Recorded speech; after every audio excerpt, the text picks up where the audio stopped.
Assalamu alaikum students. Today I am going to discuss the topic that is industrial preparation of alcohols. तो students आज के lecture में मैं आप लोगों से डिस्कस करूंगी कि अल्कोहल्स को हम इंडस्ट्री में किस तरह से प्रिपेयर करते हैं, ठीक है।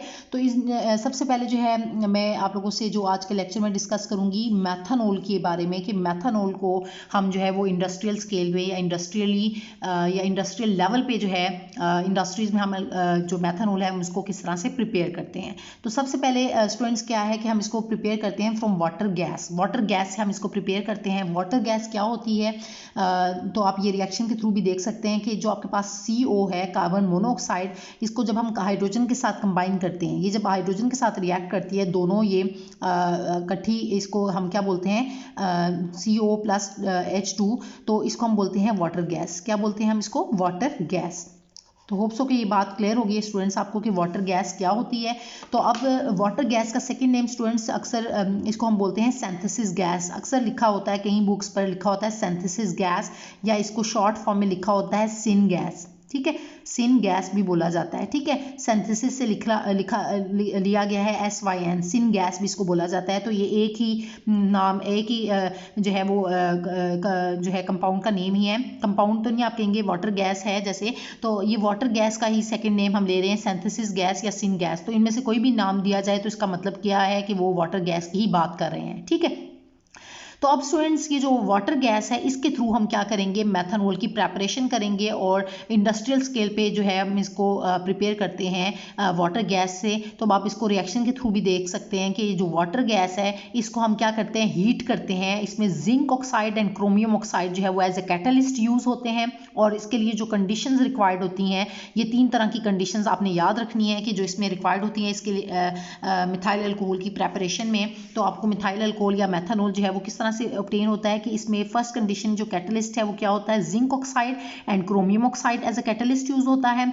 और सेकंड कंडीशन क्या है कि 450 से लेकर 500 डिग्री सेल्सियस टेम्परेचर इसके लिए रिक्वायर्ड है। और थर्ड जो है वो प्रेशर क्या होगा इसके अंदर, वो 200 एटमॉस्फेरिक प्रेशर जो है वो इसमें रिक्वायर्ड होता है। मैं अगेन रिपीट कर देती हूँ कि ये आपके पास जो फर्स्ट कंडीशन है वो क्या है, कैटलिस्ट है, ठीक है। फर्स्ट कंडीशन जो है वो क्या कि zinc oxide and chromium oxide catalyst के मौजूदगी में ये रिएक्शन होता है। सेकंड जो है कि आपने टेम्परेचर क्या रखना है इसके लिए, टेम्परेचर 450 से लेकर 500 डिग्री सेल्सियस टेम्परेचर जो है वो रिक्वायर्ड होता है इसके अंदर इस रिएक्शन के होने के लिए। और थर्ड जो है वो आपको जो प्रेशर है वो कितना आपने रखना है, वो 200 एटमॉस्फेरिक प्रेशर जो है वो इसमें लिया जाता है, ठीक है, इसमें रखा जाता है। तो तब जो है ये आपकी जो वाटर गैस है इन सब की मौजूदगी में जब कैटलिस्ट प्रोवाइड करते हैं, तो ये जो आपकी वाटर गैस है CO plus 2 moles of hydrogen, तो इसको हम वाटर गैस कह रहे हैं। तो स्टूडेंट्स इस रिएक्शन के थ्रू फिर क्या होता है कि आपका जो है वो मिथाइल अल्कोहल या मैथनॉल जो है वो प्रिपेयर होता है, ठीक है।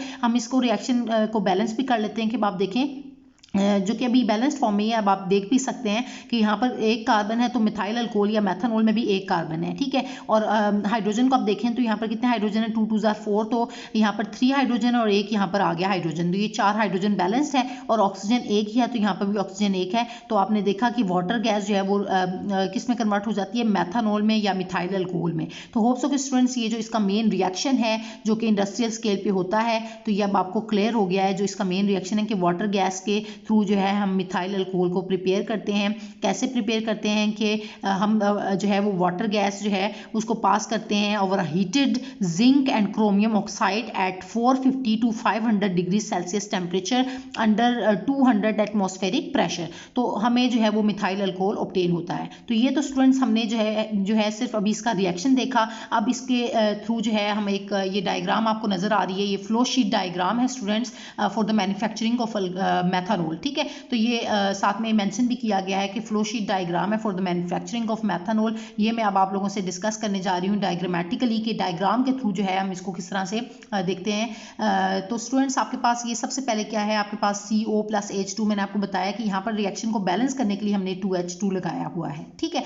तो आपके पास ये जो आपके पास वाटर गैस है, हम क्या करते हैं इसको सबसे पहले हम गैस प्योरीफायर से गुजारते हैं। गैस प्योरीफायर जो है फर्स्ट यूनिट है। तो यहाँ पर क्या होता है कि इसके अंदर गैस प्योरीफायर में जैसे कि वर्ड इंडिकेट कर रहा है प्योरीफायर, तो प्योरीफायर क्या करेगा, इसको प्योरीफाई कर देगा।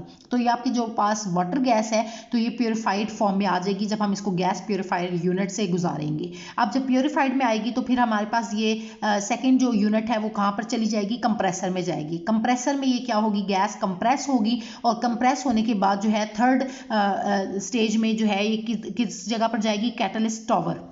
ये जो थर्ड स्टेज है ये आपको नजर आ रही है, ये क्या है, कैटलिस्ट टॉवर है। कैटलिस्ट टॉवर में क्या है, ये जो कैटलिस्ट हैं zinc oxide and chromium oxide, जो कि मैंने आपको स्टार्ट में रिएक्शन में भी आपसे डिस्कस किया कि ये zinc oxide and chromium oxide जो है ये कहाँ पर मौजूद होते हैं, ये दोनों कैटलिस्ट हैं और ये कैटलिस्ट टॉवर में मौजूद होते हैं। और इसमें जो टेम्परेचर है वो कितना रखा गया, मैंने आपको बताया था 450 से 500 डिग्री सेल्सियस, तो यहाँ पर मेंशन कितना है, 450 डिग्री सेल्सियस टेम्परेचर जो है वो मेंशन है।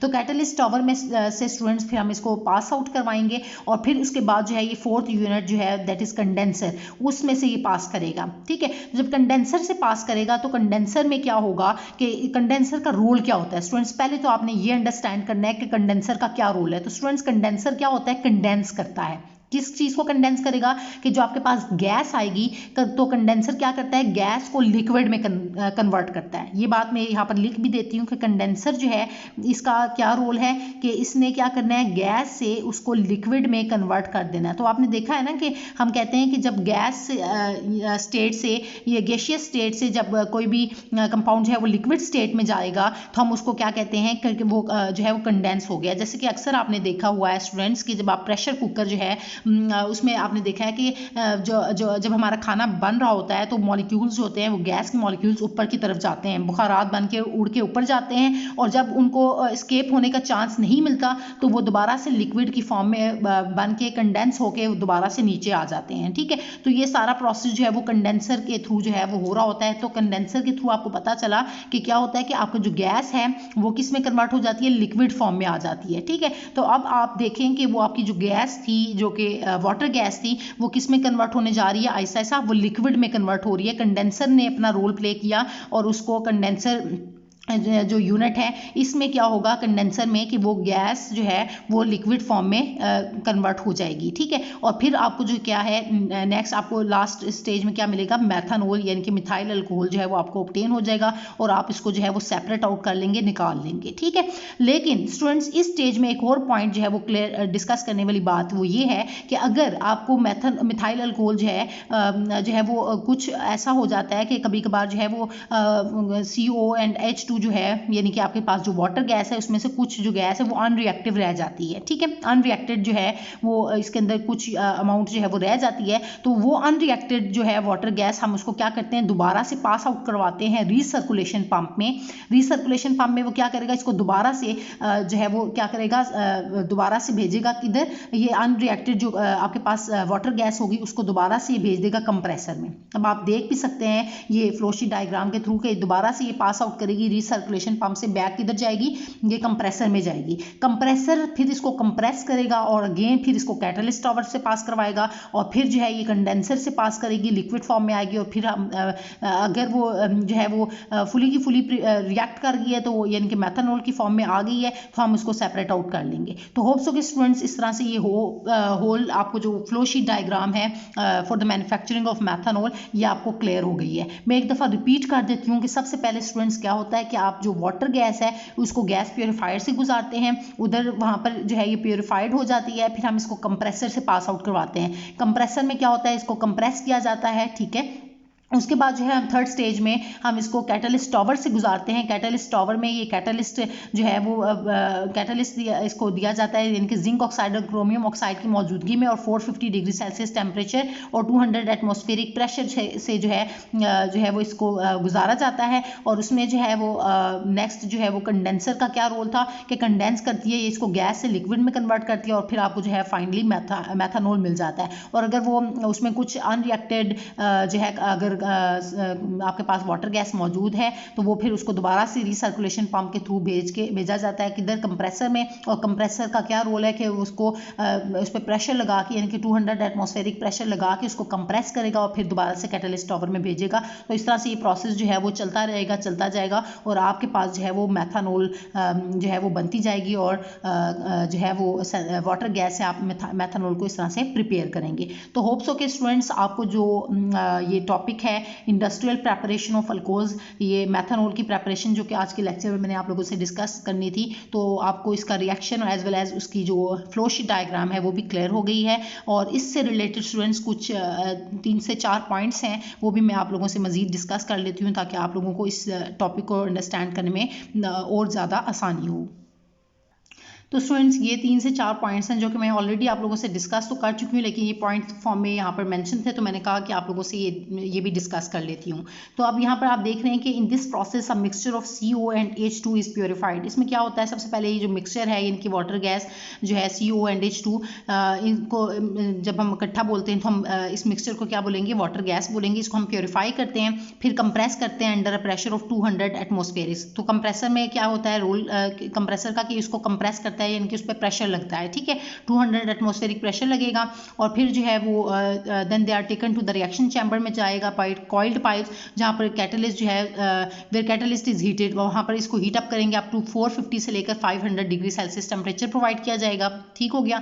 उसके बाद जो है कार्बन मोनोक्साइड एंड H2 यानी कि जो आपकी वाटर गैस है ये रिएक्ट करेगी टू गिव मैथनॉल वेपर्स आपको देंगे। ये पहले गैसियस फॉर्म में यानी कि वेपर्स फॉर्म में होगा और फिर ये इन वेपर्स को पास किया जाता है थ्रू अ कंडेंसर। कंडेंसर का क्या रोल था, मैंने आपको बताया था कि वो गैस को लिक्विड में यानी कि उन वेपर्स को किस फॉर्म में लेकर आता है, लिक्विड फॉर्म में। गैसियस वेपर्स को किस में लेकर आता है, लिक्विड फॉर्म में लेकर आता है। तो लिक्विड फॉर्म में उसको मैथनॉल में वो कन्वर्ट करता है, ठीक है। फिर अगर अनरिएक्टेड गैसेज हैं उनको रिसाइकिल किया जाता है through compressor to reaction chamber. फिर पहले कंप्रेसर से गुजारेंगे उसको, फिर वो अगेन रिएक्शन चैम्बर में आएगा और ये सारा प्रोसेस जो है वो होल प्रोसेस रिपीट होगा। तो होप्स हो कि स्टूडेंट्स ये सब पॉइंट्स भी आपको क्लियर हो गए हैं जो कि मैंने ऑलरेडी आप लोगों से डिस्कस कर दिए थे। तो आज के लेक्चर से रिलेटेड स्टूडेंट्स अगर आपको कोई भी कंफ्यूजन है या कोई भी पॉइंट अगर आपका क्लियर नहीं हुआ तो वो आप मुझसे स्टूडेंट्स कमेंट्स में पूछ सकते हैं। Thank you so much students.